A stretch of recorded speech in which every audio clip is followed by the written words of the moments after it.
Seguimos pues con la sesión de literatura y marxismo que hemos iniciado esta mañana con algunas ponencias, y ahora en la sesión de la tarde vamos a tener dos actos. Un primer acto que va a transcurrir a lo largo de esta hora, una conferencia del profesor Alberto Santamaría, y a continuación en esta misma sala una mesa redonda titulada ¿Pero existe una literatura marxista?, que va a modelar con Santino Bertolo, y en la que van a participar el escritor Felipe Alcaraz, la poeta Olaya Castro y el investigador y dramaturgo César Benítez.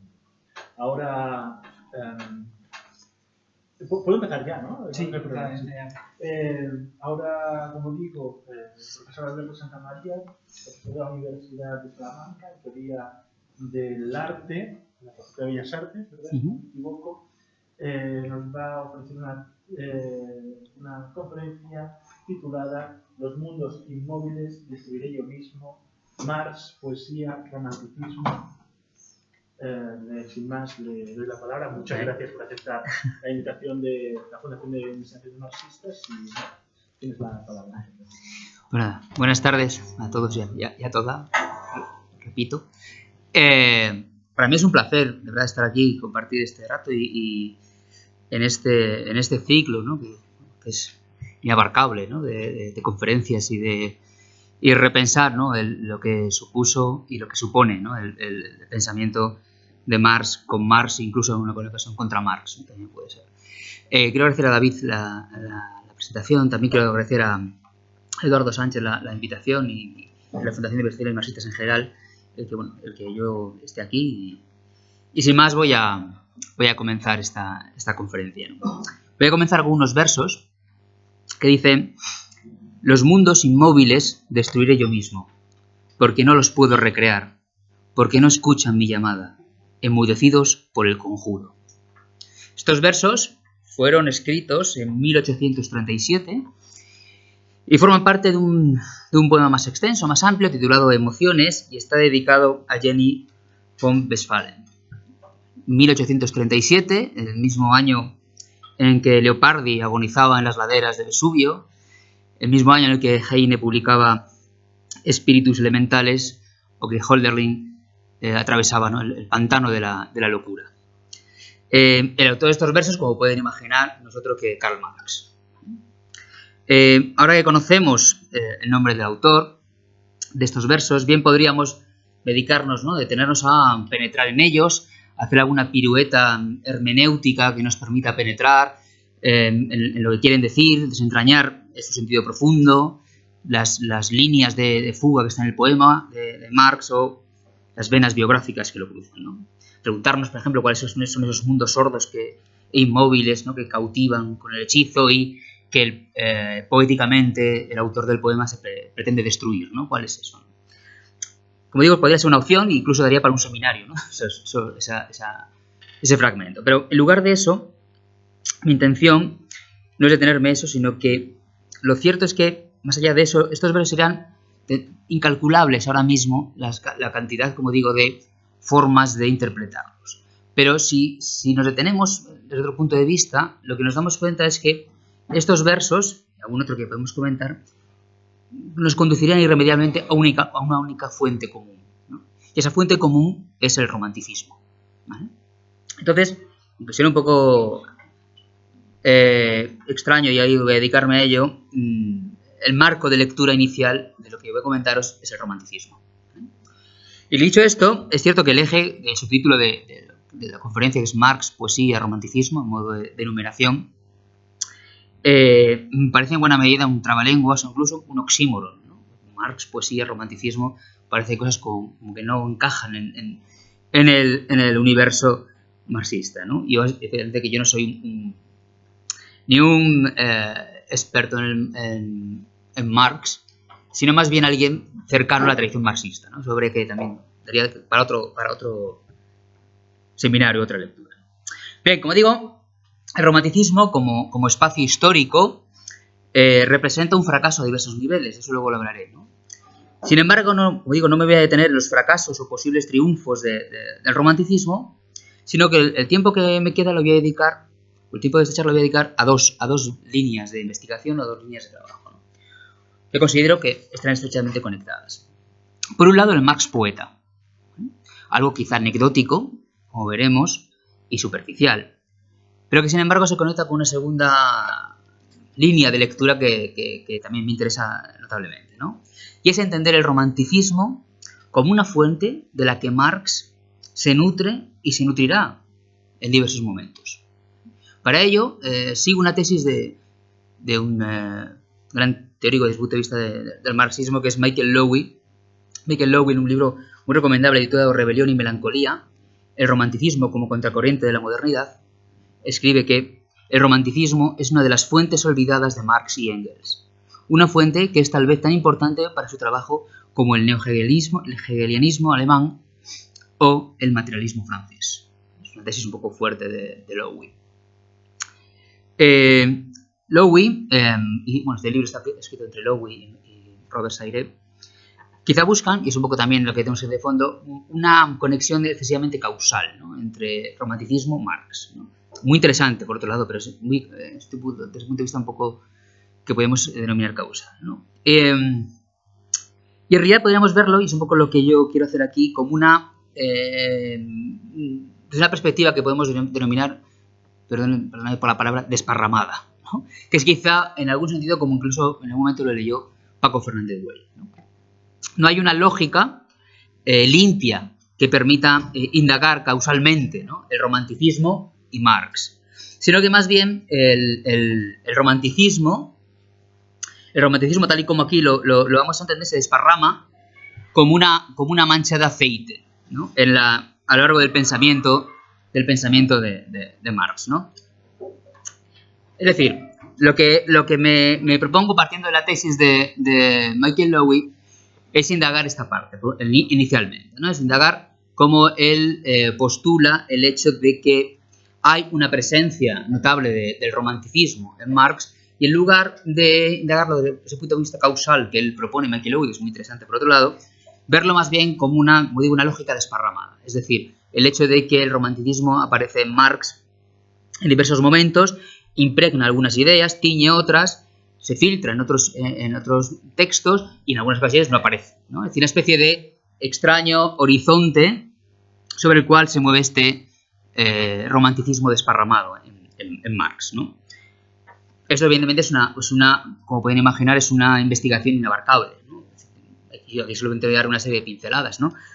Podríamos también recordar lo que decía David Harvey y otros teóricos, ¿no? Aquello de que no debemos olvidar que en las páginas del Capital, por ejemplo, aparecen mencionados Shakespeare, los clásicos griegos, Fausto, Balzac, Shelley, poesía, cuentos de hadas, historias de licántropos y de vampiros, ¿vale? Todo ello junto a nombres de economistas, antropólogos, periodistas, políticos, es decir, esa mezcolanza, ¿no?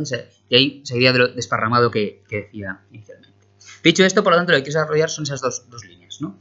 Por un lado, el Marx poeta como anécdota, ¿vale? Como desde la biografía de Merin siempre se ha visto como algo anecdótico, como algo que se pasa por encima rápidamente, y yo también estoy cerca de pensar, es una cosa anecdótica, un momento concreto, pero también considero que en un segundo momento su acercamiento a la poesía, si bien como digo anecdótico, permite entender que algo de ese Marx romántico se mantiene con todas las disonancias que consideremos oportunas en el Marx posterior, ¿no? Marx abandona la poesía, luego también hablaré de eso, pero no es menos cierto que es inútil borrar por completo ese impulso romántico de un simple manotazo, ¿no? En ese sentido, como digo, los trabajos de Michael Lowy sobre ese tema creo que son esenciales. Entonces, en estas dos líneas de trabajo voy a empezar por la última, ¿no? Empezar por el romanticismo para luego hablar del Marx poeta, voy a hacer un poco a la inversa.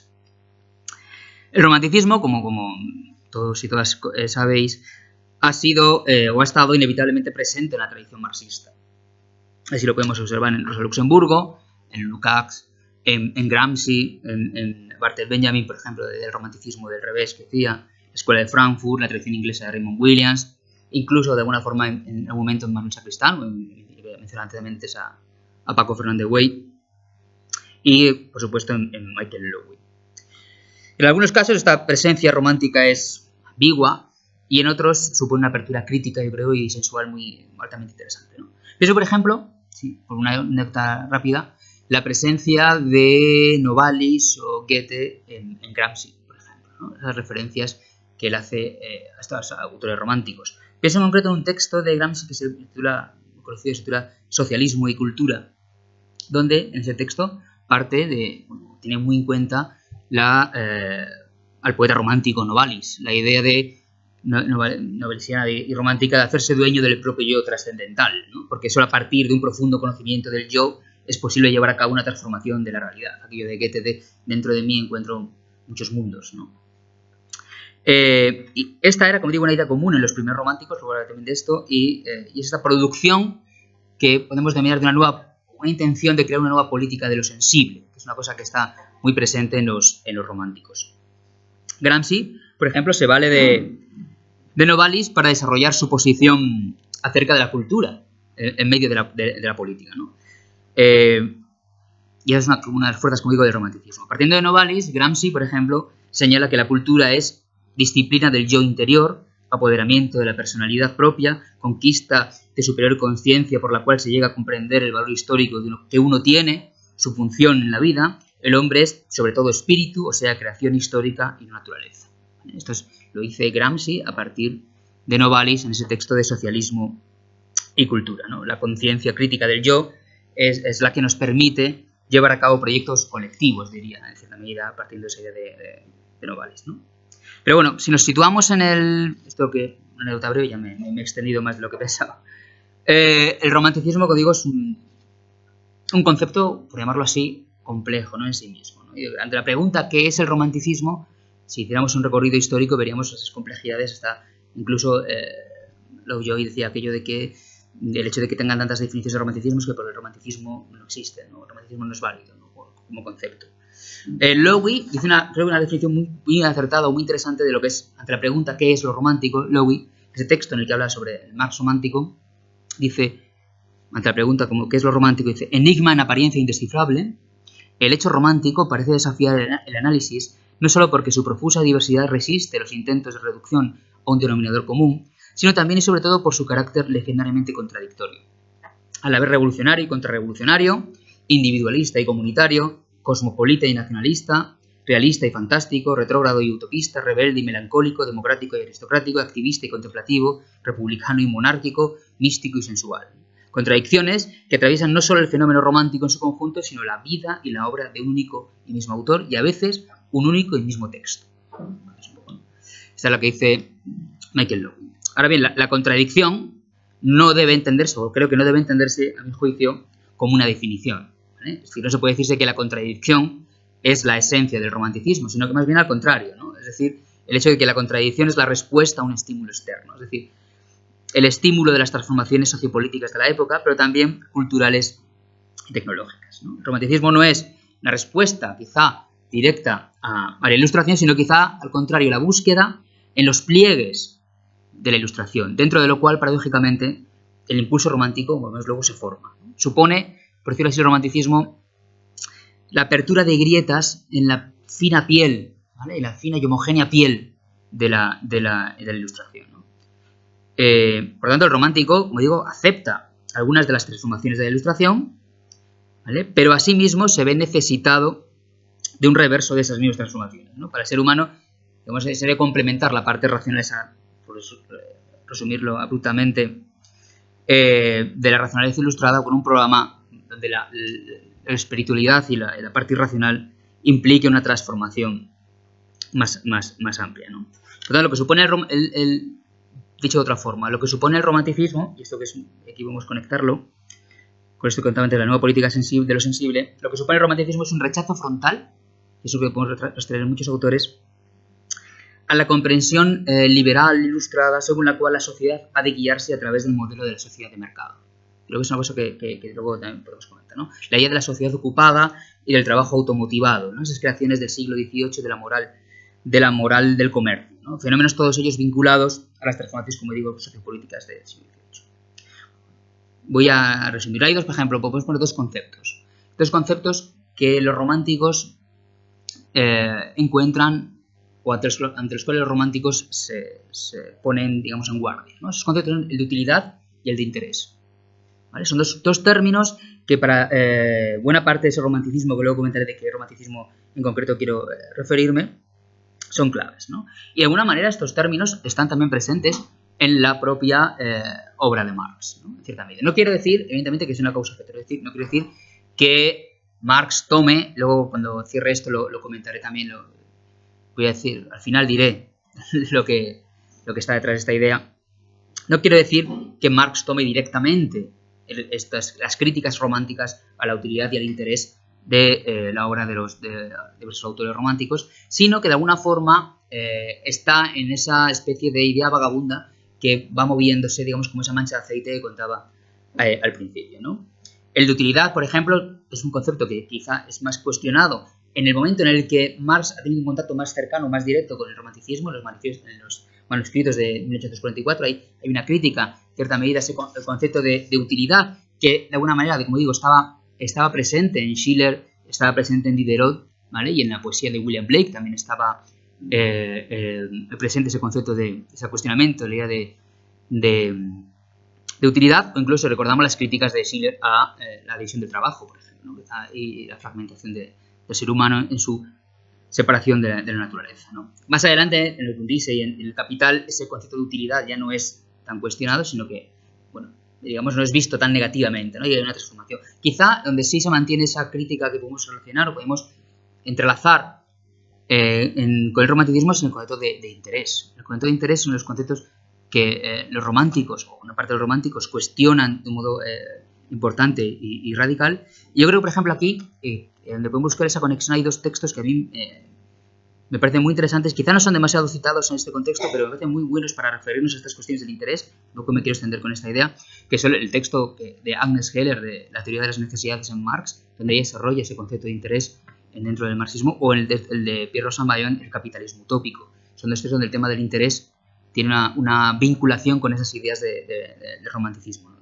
La idea del interés, ¿no? La idea de que Marx, por ejemplo, cuestiona la idea de interés por considerar que el interés, en el fondo, el concepto de interés, en el fondo, es una forma de permanecer en el vientre del capitalismo, ¿vale? Es decir, él cuestiona el concepto de interés particular, el concepto de interés general, incluso el concepto de interés de clase, ¿vale? El concepto de interés de clase es una de las cuestiones que Marx tiene en cuenta, porque la idea de interés, por ejemplo, el interés general no es más que la suma de los intereses egoístas, ¿no? El concepto de interés es un concepto, digamos, que Marx destila y afila en sus críticas de modo muy interesante y que de alguna manera, no digo una relación causal, pero sí que en el romanticismo estaba muy presente ese cuestionamiento del interés, el interés en un sentido económico y en un sentido más, digamos, más cultural, ¿no? O incluso podríamos, ya aquí yendo en otro territorio, podríamos incluso vincular ese concepto de interés que estaba en Adam Smith, el concepto de desinterés que desarrolla Kant en la crítica del juicio. Kant en la crítica del juicio, para hablar del arte, habla de la experiencia estética, es una experiencia estética desinteresada, ¿no? Ese juego entre el interés y el desinterés en Kant es muy curioso, porque Kant, un breve paréntesis, en Kant en la crítica del juicio solo habla 2 veces de salario. De dinero habla 2 veces nada más Kant en la crítica del juicio, y las 2 veces para decir que el artista no tiene que cobrar, ¿vale? Porque si cobra ya no es un artista, es un mercenario, ¿vale? Y por lo tanto, y está jugando con la idea de interés, ¿no? Es muy curioso el tema de interés y desinterés, pero lo dejo aparte. Los románticos, evidentemente, como sabemos, se nutren mucho de la crítica del juicio llevada a cabo por Kant, ¿no? Porque es un problema, podemos decir, un espacio común de crítica, ¿no? Los románticos, digamos, son los primeros, quizá, que yo sepa, en establecer el espacio crítico, en la crítica de la separación o la alienación del hombre consigo mismo, etcétera, etcétera, que se vincula con este concepto de interés, ¿no? Estudios o investigaciones sobre el romanticismo. Si nos fijamos en muchos estudios del romanticismo, en el gran número de estudios del romanticismo, se obvia en la mayoría de esos estudios el trasfondo sociopolítico, ¿vale? O el contexto social y político dentro del cual surge el romanticismo, o la política sensible que los románticos tratan de llevar a lo alto, ¿no?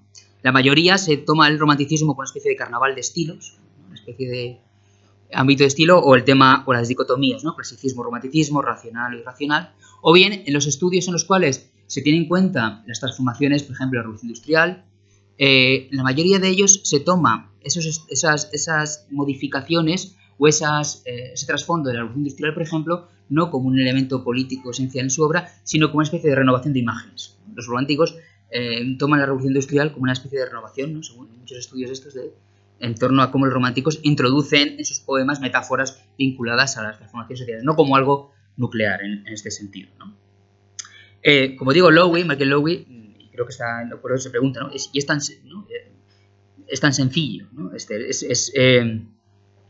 Es tan sencillo dejar, ¿no? Por ejemplo, los estudios que se vinculan, digamos, a la tradición marxista o desde la propia perspectiva marxista, la mayoría de ellos también, estoy evidentemente sintetizando y habría que matizar mucho esto, la mayoría se tiende a ver al romanticismo como una especie de poesía conservadora, poesía burguesa, ¿no? Simplemente, no se tiende muchas más profundidades. Lowy se pregunta, evidentemente, si es tan sencillo, podemos de un modo tan sencillo barrer del mapa crítico el romanticismo, ¿no? Y lo que él señala, y es muy acertado, que es una de las tesis importantes de Lowy, que me parece muy interesante, es la idea de que existe radicalmente en el romanticismo una pulsión anticapitalista.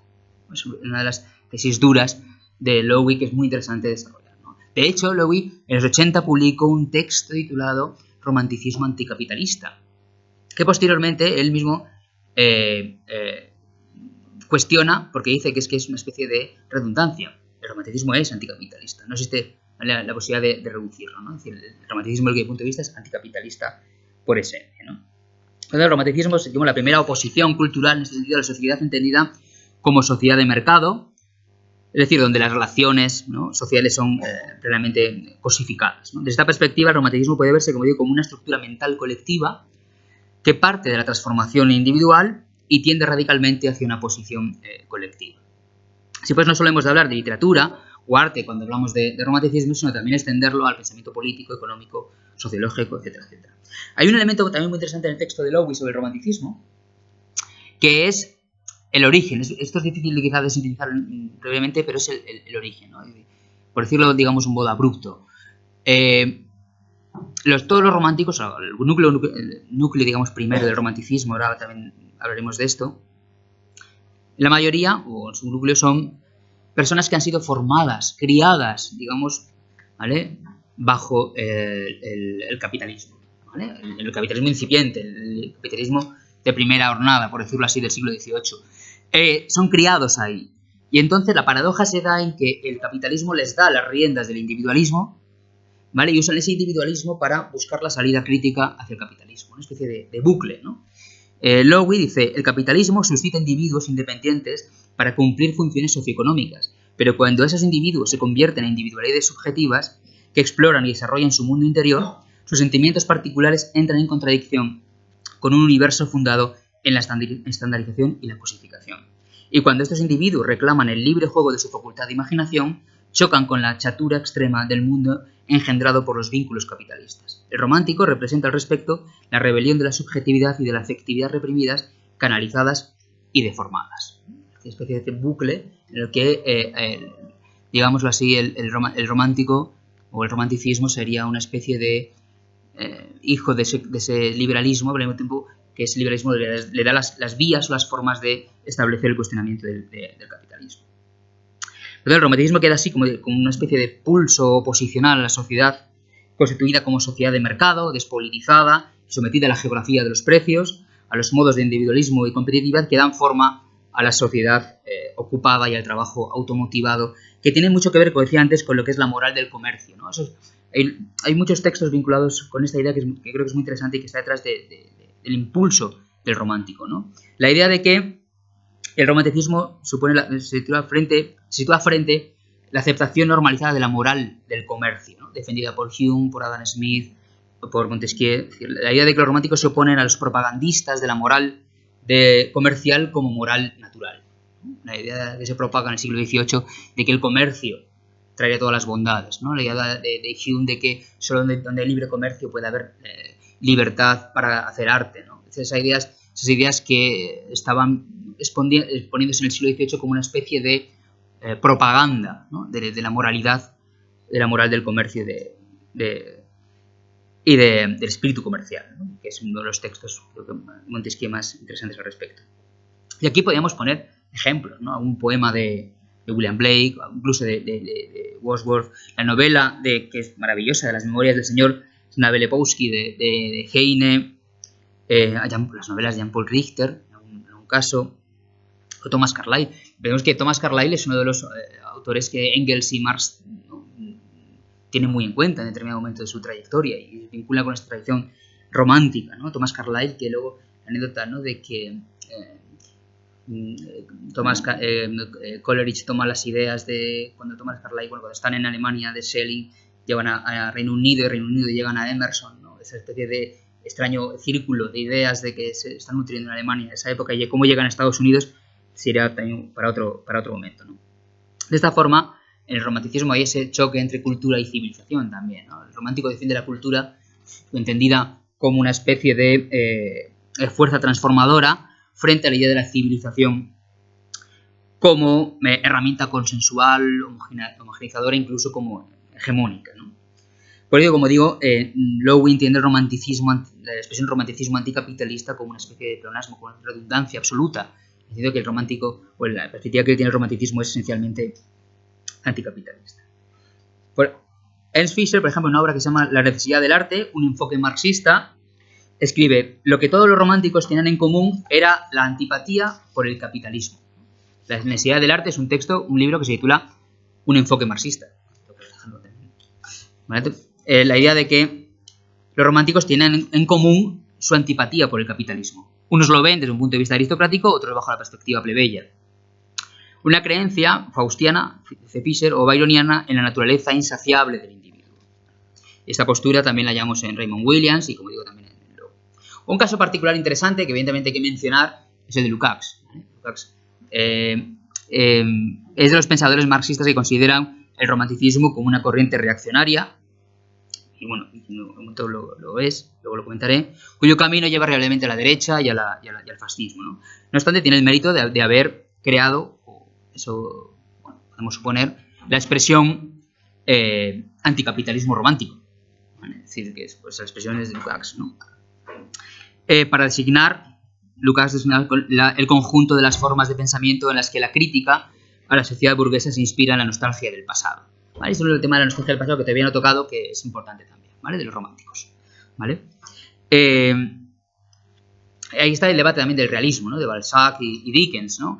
Lowe dice, vale, Balzac y Dickens tienen mucho referente y mucho vínculo con este tema de la literatura realista, del marxismo, pero dice, no debemos olvidar que Novalis, Hoffman, William Morris aportaron al romanticismo una dimensión esencial tan digna de atención desde un punto de vista emancipatorio como la lucidez implacablemente realista de un Balzac o de un Dickens, ¿no? Y esta también es una idea que está en Raymond Williams, no da tiempo, pero hay varias citas de Raymond Williams que también están detrás de esta idea, ¿no? La idea de que no debemos olvidar ese romanticismo, ¿vale? Que lo que buscaba, luego podemos contar algún caso, buscaba en la literatura o en la reflexión sobre la literatura un aspecto emancipatorio, ¿no? Que quizá no era un aspecto realista, sino más fantasioso, y que luego evidentemente el tema del retorno al pasado había que verlo desde otra perspectiva. Luego también, otra idea que creo que es importante para hablar del romanticismo, estoy viendo el romanticismo desde puntos de vista diversos para poder hacer un poco ese puzzle, es el hecho de que solemos entender el romanticismo como una especie también de causa-efecto vinculado a la Revolución Francesa, ¿no? La Revolución Francesa, romanticismo, ¿no? Creo que es una visión demasiado limitada y yo creo que para entender el romanticismo hay que ir bastante más atrás y reflexionar que el romanticismo implica una serie de situaciones previas, ¿no? Que la fuerza oposicional romántica ya late previamente en el siglo XVIII, ¿no? Y el fenómeno romántico debe comprenderse como una respuesta a esa transformación lenta y profunda que es el advenimiento de este capitalismo, es decir, más que de la ideología económica que se postula en el siglo XVIII, ¿no?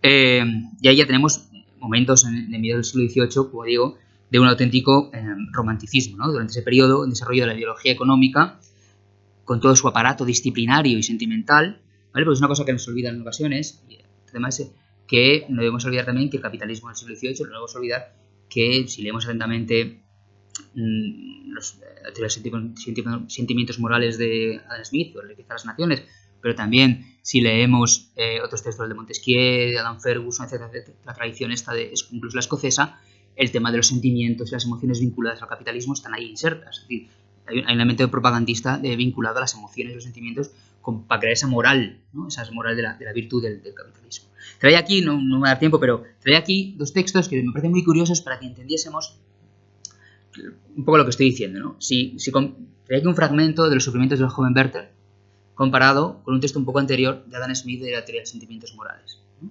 Y veríamos cómo Goethe, en los sufrimientos del joven Werther, insiste en la idea de romper con las reglas, el tema del odio a esa vida burguesa tradicional, ese impulso, digamos, de cuestionar los límites marcados por esa sociedad de mercados, etcétera, frente a un texto de Adam Smith, donde lo que pide es que el hombre debe ser moderado, ¿vale? Debe moderar en sus sentimientos, ¿no? Para que viésemos un poco esa confrontación, de esa confrontación precisamente es de la que surge buena parte de ese espíritu romántico. No solo que te traía aquí a cuenta también, por ejemplo, un texto fascinante, porque en ocasiones se nos olvida que uno de los escritores favoritos de Marx era Diderot. Diderot es uno de los autores que cuando su hija le preguntó en aquella famosa texto, ¿no? Le preguntó cuál es tu prosista favorito, ¿no? Y el prosista que dijo Marx era Diderot, ¿no? Debemos olvidar que el Jacques el Fatalista o el Sobrino de Rameau eran textos fundamentales. El Sobrino de Rameau le dedica unas cuantas páginas a Hegel en la fenomenología del espíritu.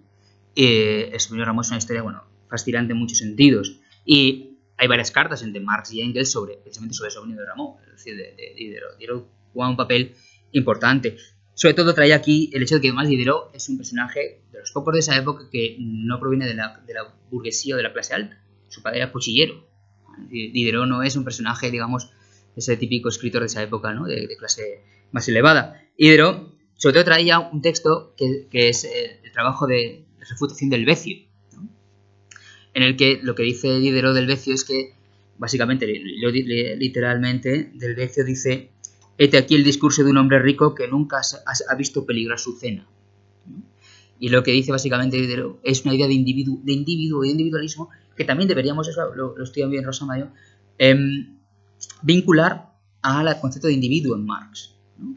Diderot tiene la idea de que era un liberal con sospechas del liberalismo. Es un liberal extraño en ese contexto de Diderot. Y considera que, evidentemente, el individualismo es una herramienta muy importante, pero que el individualismo solo puede producirse dentro de un contexto de libertad social, de vínculos sociales, ¿no? Esa idea de Diderot es muy interesante, que él desarrolla en varios momentos, sobre todo en la refutación del Vecio. Y allí dice cosas como: toda condición que no permita al hombre, dice Diderot, caer enfermo sin caer en la miseria es mala. Toda condición que no garantiza al hombre un recurso durante el periodo de su vejez es mala, ¿no? La idea de Diderot del siglo XVIII, ¿no? De 1775. Esa idea que estaba en la refutación del Vecio, que era esa idea de un individualismo que busca esa parte colectiva. Que eso, como digo, es una de las mayores influencias en el nivel prosístico que tiene Marx en ese contexto. Podemos traer muchas más cosas, ¿vale? Voy a ir poco a poco llegando al final. Habría, por ejemplo, dos textos maravillosos. Uno de Ludwig Tieck, que se llama Lo superfluo, romántico, como Tieck, el del gato con botas, o el del gato con botas. Tieck tiene un texto maravilloso que se llama Lo superfluo, que es la idea de una pareja que decide vivir solo de su amor, ¿no?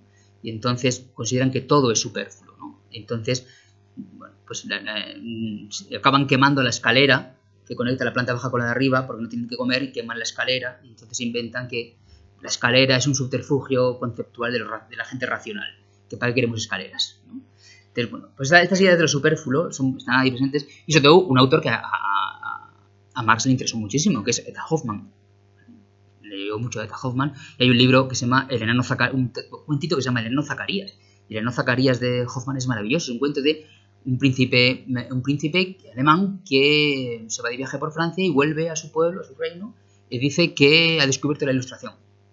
Y entonces, desde ese día, su pueblo es ilustrado. Y entonces, claro, las hadas del pueblo ya no existen, ¿no? Y los caballos con alas les cortan las alas para que sean caballos de arado, ¿no? Entonces, un cuento en el que se instaura la ilustración y toda la parte mágica deja de existir, ¿no? Y las hadas dicen: pero nosotros existimos, no, ya no existís, ¿no? Entonces, es un cuento muy bonito, ¿no? que Marx leyó, que es un cuento muy peculiar, ¿no? A este respecto, ¿no?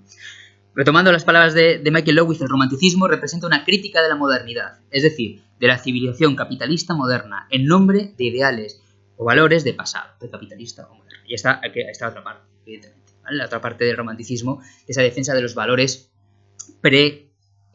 capitalistas o premodernos, ¿no? Por ejemplo, habría también que hablar aquí, no da tiempo, de Schlegel, ¿no? Schlegel es uno de los autores que más utilizan el concepto de revolución, ¿vale? Schlegel decía: la Revolución Francesa, la teoría de la ciencia de Fichte y el Meister de Goethe son las más grandes tendencias de la época. Quien se escandalice por esta combinación, quien no pueda percibir la importancia de una revolución que no sea material y ruidosa, no ha alcanzado todavía el punto de vista elevado y amplio de la historia de la humanidad. Y luego, al año siguiente, en el discurso sobre la mitología, habla varias veces de la palabra revolución y revolución espiritual, ¿no? Unas ideas que estaban en lo romántico, una revolución vinculada a lo espiritual. En el alma, en las formas, Lukács tiene unos párrafos magníficos en torno a este, en torno a este texto de Schlegel, acerca de ese romanticismo espiritual, ¿no? Esa revolución espiritual, que es muy, muy importante. Que en esa revolución espiritual, obviamente, está el fracaso también del romanticismo, ¿no? Esa idea de queremos una revolución, pero que no sea ruidosa, ¿no? Una revolución espiritual, ¿no? Pero en buena medida, como digo, llega a estos puntos. Y quizá, desde aquí a este puzzle que estoy tratando de llevar a cabo, porque está el texto para mí clave en todo esto, que sé que yo creo que cuando hablo de estas cosas siempre recomiendo, que es el texto no muy mencionado hasta donde yo sé dentro del ámbito marxista, que es la escuela romántica de Heine. La escuela romántica de Heine es un texto fascinante que es el que más directamente se puede vincular con la presencia del romanticismo en Marx, ¿vale? Es un texto del año 1836, luego ya sabemos el vínculo de Heine con Marx. Y la escuela romántica, como digo, es un texto clave porque es un texto que sin duda, Heine es una referencia vital en el sentido cotidiano y cultural para Marx. Y es la escuela romántica de Heine, sobre todo, algo así que vamos a entenderlo como una bomba lapa, ¿vale? Una bomba lapa en el corazón mismo del romanticismo, ¿vale? No sé si conocéis el texto de Heine, de la escuela romántica, pero es un texto fascinante porque lo que propone Heine es que el romanticismo perdió el camino crítico. Y lo perdió, ¿vale? Perdió el camino crítico y transformado hacia una especie de espiritualidad postiza y hacia una especie de tendencia reaccionaria. Es decir, o dicho de otra forma, el romanticismo muere de éxito, ¿vale? Y eso es lo que Heine trata de resituar en la escuela romántica. Lo que dice es que observa que hay una serie de posibilidades internas en el romanticismo que nace antes de la Revolución Francesa y que los románticos pierden. Porque ese romanticismo, que es el que se origina en Goethe y en Jean Paul, ¿vale? y que parte de la necesidad de disponer una nueva política de lo sensible, y es el romanticismo que creo que es esencial y para entender este aspecto revolucionario, ¿no?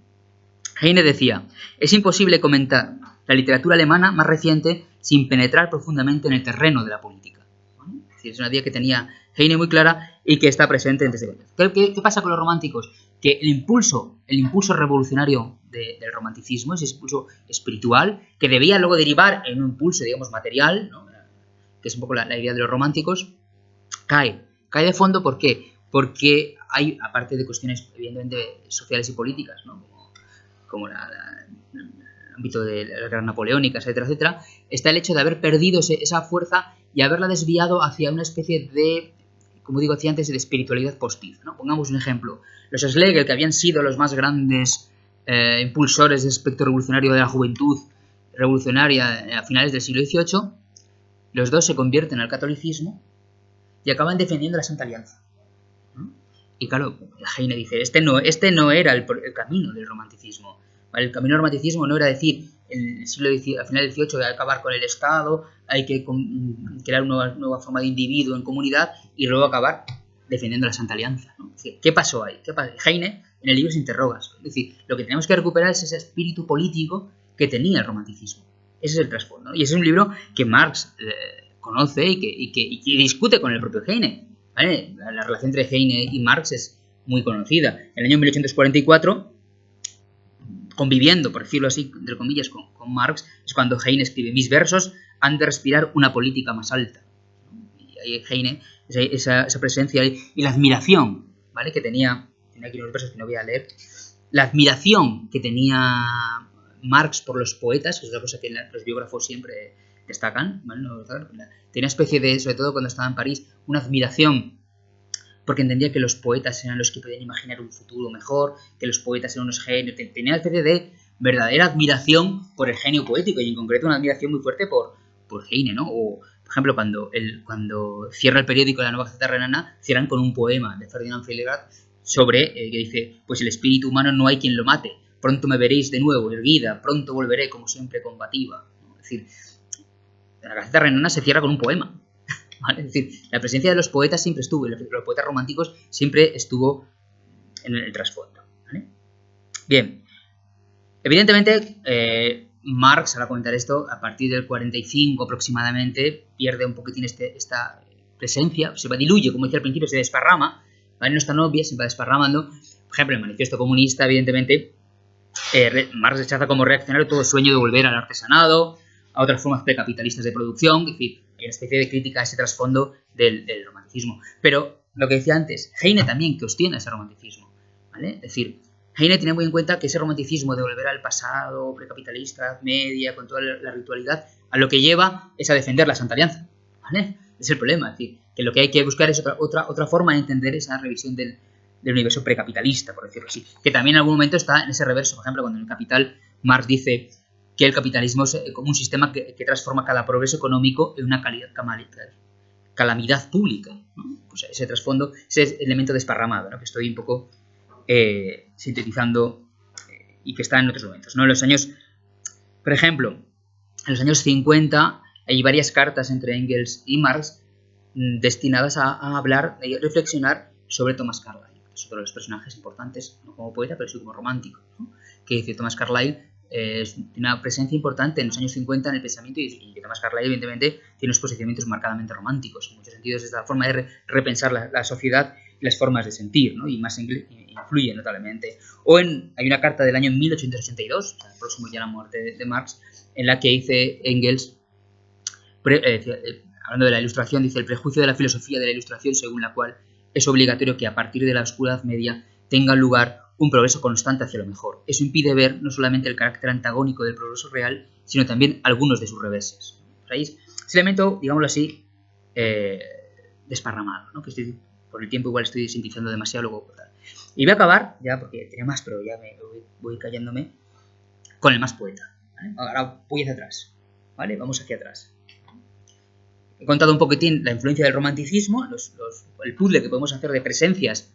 Lo he explicado de un modo muy abrupto, las presencias románticas de un modo desparramado, como decía antes, y ahora vamos hacia atrás y vamos a ver el Marx poeta.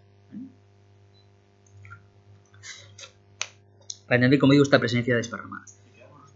Vale, sí. Lo trato de hacer. Fue William Johnstone, en el año 67, publicó un artículo que se titula La poesía de Marx, 1836-37, como presagio de su filosofía temprana. Es un texto muy interesante porque empieza a desarrollar estas ideas. Bien, Marx, entre 1836 y 1840, su sueño era ser poeta, ¿vale? O sobre todo más hacia el 36, ¿vale? La poesía para él era un elemento fundamental en su vida. De hecho, escribe 3 cuadernos de poemas, un libro de amor, un libro de cantos, una novela humorística al estilo de Sterne y de Jean Paul, y un drama fantástico, inspirado también en Hoffman y demás, ¿vale? Hay una serie de referencias a este carácter ironista. Bien, también la presencia luego de la de... Bueno, la mayoría de los poemas de Marx son poemas de amor, ¿vale? Son poemas dedicados a Jenny, ¿vale? Son poemas de un amor intelectualizado. El problema de los poemas de esa primera etapa, del 36-37, son poemas de amor, muy influenciados por Novalis, por la poesía de Novalis, de Hölderlin, los poetas románticos profundos. ¿Qué problema tenía fundamentalmente Marx? Pues que Marx escribe la poesía de un gran lector de poesía, es decir, que eran completamente hinchados, que buscan ser sublimes, que buscan ser rebuscados, que buscan el impacto, pero fríos. O sea, como que había leído mucha poesía, pero carecía del ímpetu poético. De hecho,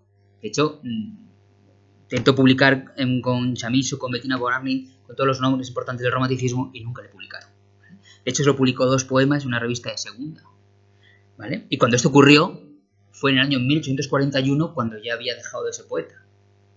Es un poco que no... Pero él quería ser poeta, ¿vale? Él quería tener esta fuerza. ¿Por qué abandona Marx la poesía? Por varios motivos. Uno, la universidad. Otro, pues el de ganarse luego también el dinero, ¿vale? Pero sobre todo su padre y Jenny, ¿vale? Su padre y Jenny, bueno, y Hegel después, ¿vale? Esos son los matices importantes, ¿vale?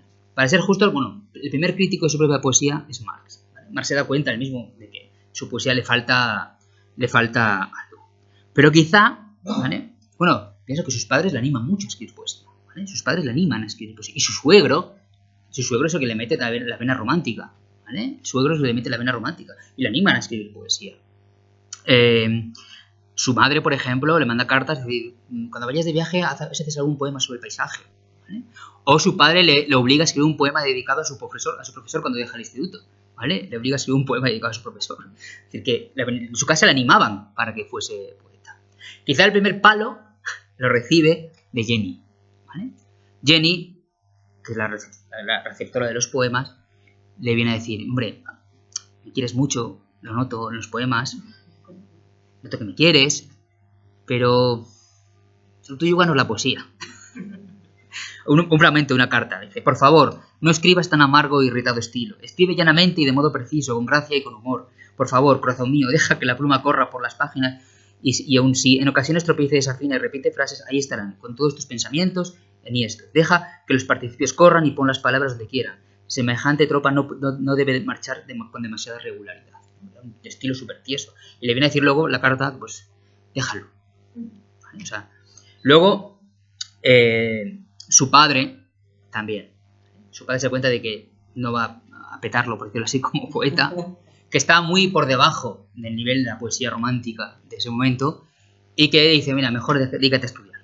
¿Vale? Su padre me va a dar la carta y tocar. Hay una carta, eso sí, que es muy interesante, una carta que puedes encontrar y fácilmente, es una carta maravillosa, porque no solo habla de la poesía, sino de las transformaciones, la mentalidad de un joven de 19 años, que es Marx, que es una carta del 10 de noviembre de 1837, que escribe él a su padre, una carta al padre, podemos llamarla, en la que él, bueno, pues se desfoga, ¿vale? Porque el padre le pregunta insistentemente qué hace, ¿no? Y entonces, pues le dice, mira, pues escribo poesía, pero me va fatal, estoy leyendo a Kant, estoy leyendo tal, como poeta no me va muy bien, mi poesía es muy mala y tal, ¿no? Pero al mismo tiempo, ¿vale? Dice Marx, dado mi estado de ánimo, en aquellos días tenía que ser la poesía lírica necesariamente el primer recurso a que acudiera, o por lo menos el más agradable y el más inmediato. Bueno, no tenía otro medio que escribir poesía, porque no tenía otra forma de desahogarme. Como él quitando un poco de peso a su propia tradición poética, ¿no? Pero en la misma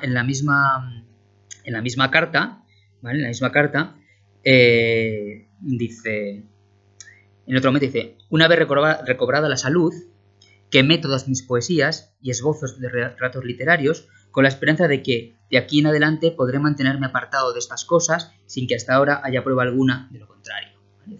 Quemé todos mis poemas porque lo que tengo que hacer, papá, es entrarme en estudiar. ¿Vale? Claro, sabemos que es mentira. ¿Vale? Por dos motivos. Uno, porque existen los poemas, o sea que no los quemó, mintió su padre. Y por otro lado, porque sabemos que todavía en el año 39 estaba buscando revistas que le publicaran los poemas, ¿vale? O sea, que sabemos que había un poco de mentira, ¿no?, hacia el padre. Bueno, ahí, como digo, ya voy acabando, dos etapas en la poesía de Marx, en la literatura de Marx, como Marx autor. La primera de ellas es Marx enamorado. Una poesía de amor, una poesía, como decía antes, muy intelectualizada, con muchas metáforas, buscando lo sublime, pero que al final veías que había un vacío, ¿no? Había eso, la poesía de un gran lector de poesía, ¿no? Pero sin vena poética. Y luego la segunda, que es cuando él entronca más con los románticos tipo Jean Paul, incluso con Hoffmann, con Sterne, ¿vale? Y que es una poesía y una prosa mucho más irónica, ¿vale? Mucho más desgarbada, mucho más crítica consigo mismo y con la realidad, ¿no? Dice, al final del semestre, le escribe al padre, volví a dejarme llevar por las danzas de las musas. O sea, le acaba de decir que quemé todo y ahora le dice que estaba escribiendo todavía. Y la música de los sátiros, y ya en este último cuaderno que os he enviado se ve, porque todo lo que escribían de poemas lo mandaba al padre, ¿vale? Que os he enviado se ve al idealismo debatirse con un humorismo forzado y a través de un drama fantástico malogrado, unánime, hasta que a la postre ese idealismo da un viraje completo y se convierte en un arte puramente formal, casi siempre sin ningún objeto. Y sin embargo, estos últimos poemas, dice Marx, son los únicos a los que de pronto, como con un toque de varita mágica, pero el toque fue al principio aplastante, el reino de la verdadera poesía parecía brillar a lo lejos como un palacio de hadas. ¿Qué forma de escribir tenía Marx? ¿Vale? Es decir, que él, en el fondo, había descubierto que algo podía escribir, ¿vale? Este segundo momento, digo, es que está muy influenciado por Sterne, por Diderot, por Jean-Paul Richter, buscando eso que Schlegel llamaba la prosa enfermiza, ¿no? Donde la ironía y el fragmento se mezclaban, y un poco el hecho de jugar con el lector, ¿vale? Es un poco lo que él busca, ¿no? En cualquier caso, ¿vale? Ese entusiasmo va apagándose con la nueva vía poética y pronto fue desechada esta segunda forma de escribir, y como escribe Paco Fernández Güell, se debe a que aparecen dos nuevos héroes o dioses en su horizonte, ¿vale? Que son Hegel y Heine, ¿vale? Con la llegada digamos, esta presencia tan sólida, él se da cuenta de que su poesía su camino poético ha acabado, ¿no? Y ahí, por lo que sabemos, Marx deja de escribir poesía, pero nunca abandona el interés, y cualquiera que haya acercado a los textos de Marx lo ve, el interés que tiene por la literatura, ¿vale? Porque es fascinante el interés que tiene por la literatura. No olvidemos que aprende español en 1854 para ir a Calderón, ¿vale? Para el Calderón de la Barca era un referente fundamental, aprende español y demás, ¿vale? No sé si quieres que os lea un fragmento de un poema de Marx para acabar, ¿vale? Os voy a leer la segunda etapa, ¿vale? Ya veis con la presencia, digamos, más irónica, incluso, bueno, curiosa. Un poema dice: Kant y Fichte vuelan a los cielos azules buscando alguna distante tierra. Yo más que buscar, profundizo en la verdad, la cual en la calle encuentro. Perdónennos epigramistas por cantar canciones con imprecaciones groseras. En Hegel estamos todos tan completamente sumergidos, pero con su estética estamos todavía purgados. Los alemanes actualmente mueven sus estrados con la victoria de la gente mirando los abogados, y cuando todo esto terminó y fue hecho, en cada esquina, cada uno de ellos leyó: maravillosas cosas hay en la tienda para ti, 3 piernas para todos en lugar de 2. Esto los estremecerá locamente, y en el curso de su pacto todos ellos se quejarán por su profundo remordimiento. Demasiado ha pasado en ese instante, está claro. Nos tendremos que conformar otra vez. El resto mejoró para imprimir y señalar, y a los compradores no les será difícil de hallar. Bajemos las estrellas para ellos en la noche. Ellos arden muy pálidos y muy lejanos brillan. Los rayos del sol acarician el ojo y brillan demasiado lejos. De Schiller no hay razón para quejarse. Quien no pudo humanamente entretener una elevada mente, él nos estancó en la diaria rutina. Él mucho jugó con el trueno y el relámpago, pero bloqueó totalmente el toque común. Bueno, muchas gracias.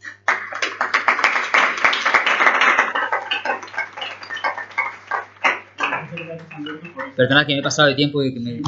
Perdona. Muchas gracias por esta conferencia donde has estado. Yo sí, más y propia poesía. Vamos más de tiempo, pero sí. Si alguien quiere hacer unas preguntas rápidas y una respuesta rápida, pues... He demasiado material, entonces quizá me he venido arriba. Entonces, tiene ahora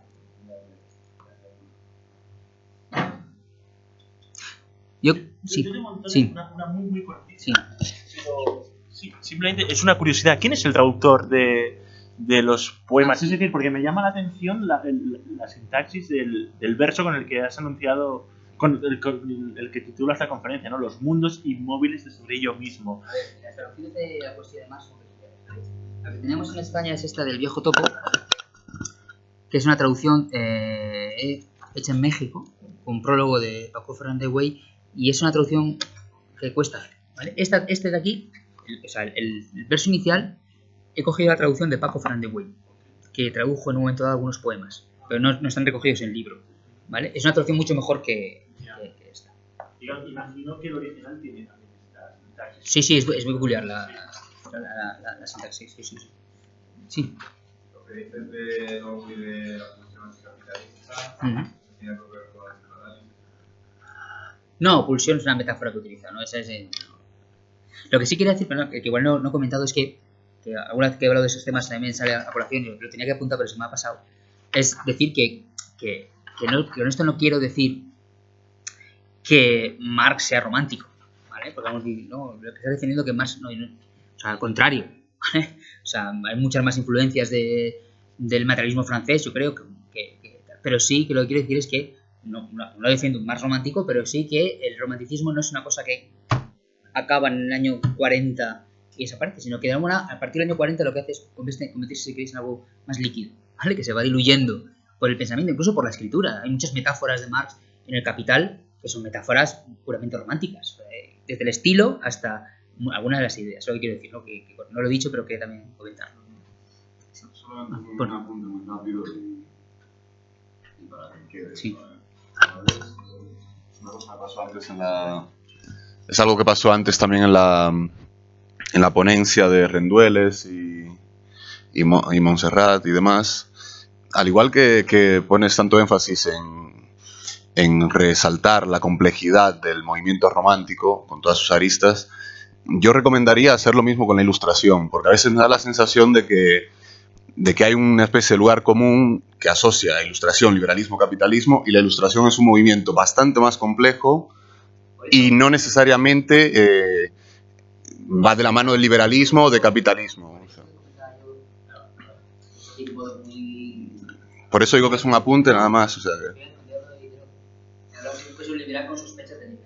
claro, Diderot, Rousseau, Mably, o sea, hay mucha ilustración, o sea que...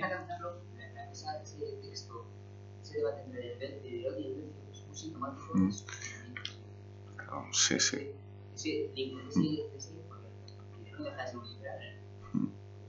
Pero que se da cuenta de esas complejidades del liberalismo que intenta ver una moral del mercado.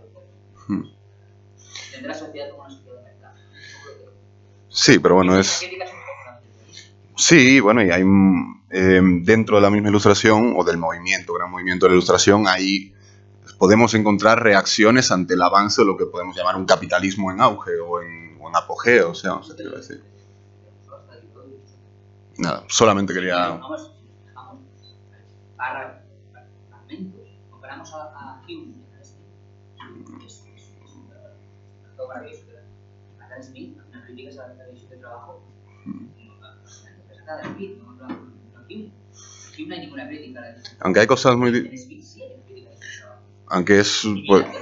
Puede que sea un poco discutible, yo recomiendo echar un vistazo a los trabajos de David Casasas, que creo que es de la Universidad Autónoma, que tiene una lectura bastante peculiar de Adam Smith y muy interesante, ligando bastante bien la teoría de los sentimientos morales con la riqueza de las naciones.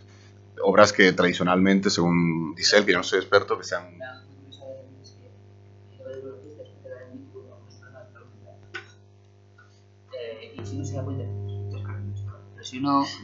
Si uno piensa lo que es el tema de la mano invisible, es muy paranoico, que hay una mano por ahí que maneja todo, que lo haya hecho un tío con algunos problemas de salud mental,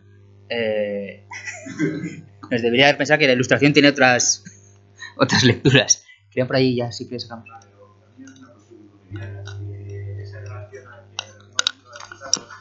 que tenía una relación con su padre, haciéndole partícipe de su producción literaria, ¿no? Un poco para su opinión.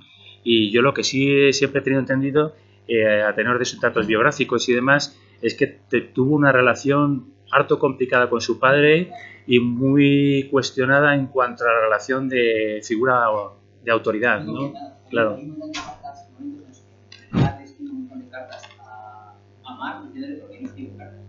Claro.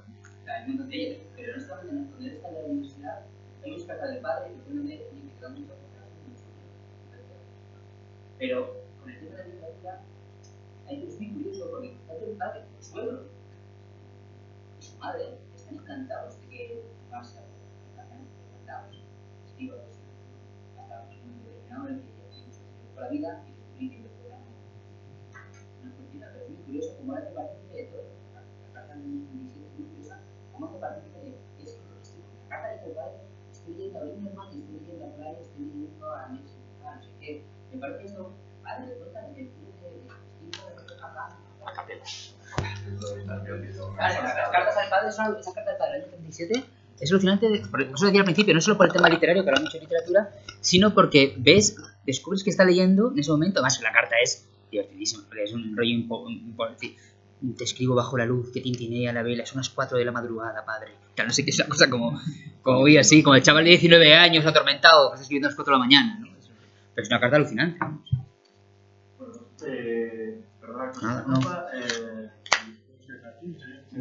A vosotros sí. Y ahora voy a buscar Disculpad que haya ido tan rápido.